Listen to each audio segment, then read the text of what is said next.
And welcome back, everybody. Well, there's the cover of Rodger Potocki's book, Lucky You, Lucky Us. And if I can get the glare out of that. The cover was done by a local artist, yes? Bob Cimballo, yes. Very talented, to say the least. Yeah. And he did some illustrations for the book, which I'm going to show. This is the one that I like. Let me see, maybe I'll hold it up, one of these cameras. And that's a picture of Utica Free Academy. Yep. Yeah. And how did you team up with Bob Cimballo? Almost by accident. I was talking to a friend of mine who also attended UFA at one of Bob's artist shows, and I was telling the guy that I was thinking about this book, and I heard in my ear somebody say, "Gee, if you write the book, I'd love to illustrate it." I turned around, it was Bob. Yeah. I said, "Oh my God, that's great." So that's how it all happened. I'll show some more illustrations in just a second, but I wanted you to get back. I kind of cut you off for the break about how you got started. What I found was that nobody had written about the decade in the way I thought I could write about it.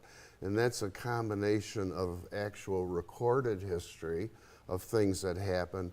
But to breathe life into the history, I used the memoir device of things that I lived through and heard about.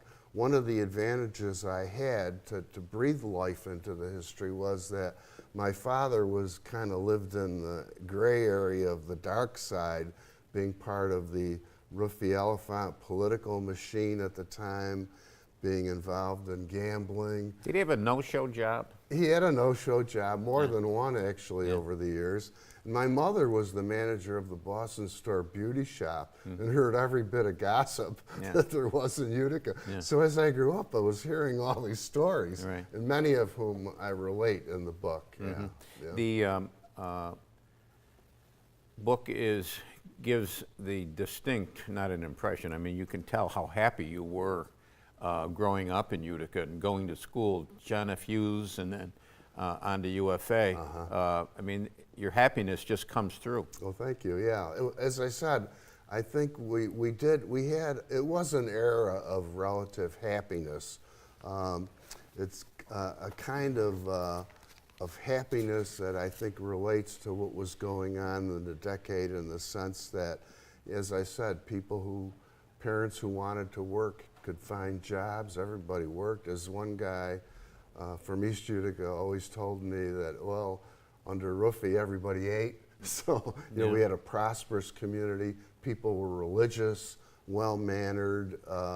There was a whole atmosphere of friendship and civility that sadly you don't see today. But it was a very... Back in those days, you had those factories running 3 shifts. They were...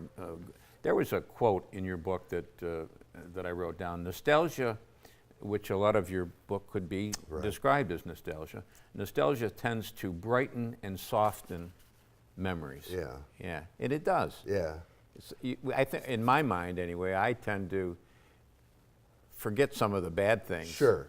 Yeah, I think that's a tendency of most people as we get older. We do, certainly we all had rough patches. And again, part of the theme and the message of the book, which is why I would like younger people to read it too, is that the kinds of stuff we remember that are good are the kinds of stuff that maybe we ought to think about bringing back. We certainly had a lot of warts in the 50s in terms of racial segregation. There weren't as many opportunities for women. I mentioned the vice and the crime. So, you had that kind of thing, but underneath it all, you had basically a happy, peaceful, together community. We had manners, we had religion, we had families together. Divorce was very rare, and there were no drugs, no street crime, no slums.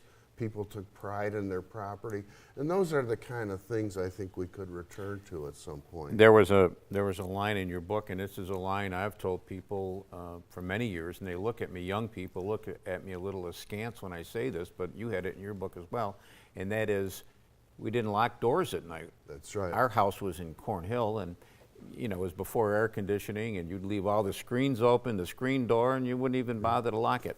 Athletics played such a big part of your life. Yeah. And here's one of Bob Cimbalo's pictures. Let me hold it up there, I guess. And that's Utica Free Academy, and that's Utica Free Academy team. And there you are in the middle, yes? That's me. Yeah. Were you number 12? I was. Yeah. Yeah. Yeah. What were you, 6'1"? 6'2". 6'2". 6'2" and a little taller. Yeah. Yeah. And that's, I mean, to me, anybody over 6 foot's tall. But in today's world, that's not that big. No, I would have a hard time being a point guard today. Yeah. The coaches that you mentioned, the athletes you mentioned, Coach Collins, Fred basketball Collins, coach. great guy. Yeah. Yep. Yeah. You also mentioned Coach Swicky. Yep. You also mentioned Ed Hill. Yes. Ed Hill, who I had the pleasure of playing basketball with probably for a good 20 years after we left high school and I left college. We played in the local leagues for a long time with a great team with Mike Damsky and Warren Palmer and guys like that. But Ed Hill probably pound for pound, inch for inch might have been the best athlete to ever play around here.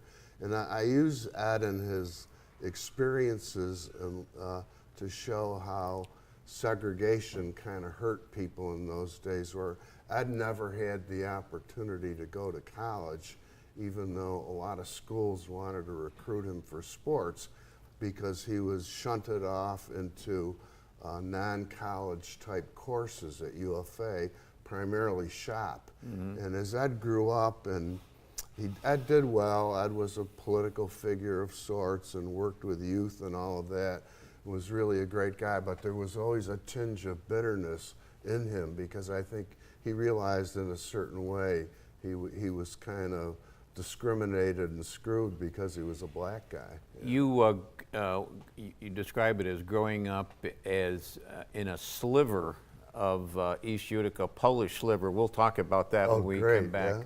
Rodger Potocki is our guest. Short break, right back.